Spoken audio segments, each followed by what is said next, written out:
One thing that got way bigger than it needed to was a certain gnome that belonged to Kerry and Spence, which is about to be resolved by ex-contestant Ronnie.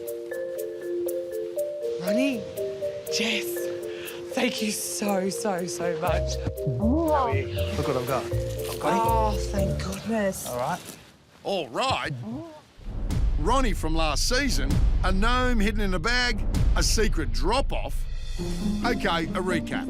Back in the beginning, Kerry and Spence took the apartment that was the hardest to sell. The compensation for choosing apartment 1 was a safe full of goodies, including an extra point gnome that can be used at judging. It's a bloody heavy gnome. Which Bianca thought it would be fun to hide. Let's put it in the fridge. And Jess thought it would be fun to send on a holiday to Western Australia with her friend. Oh, my God. We had a text message with a photo of the gnome on a beach. So he's been in Perth, having a grand old time. And it was all fun and games until... Well, you can't play the gnome if you haven't got the gnome. Suddenly, it was looking like sabotage. I could not live with myself if not having that gnome on Sunday meant the difference between Kerry and Spence getting $10,000 or not back.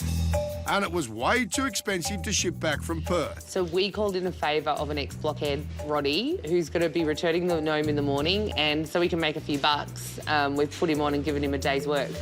So here's Ronnie, the Perth local, now returning the gnome and ready to work. G'day, mate. How you going? How you doing, mate? Good. Whatever you want me to do, if you want me to clean up, I can organise your tools. Oh, that would be good, yeah. And there's no time to waste, as everyone's last-minute details have to be perfected before tomorrow morning.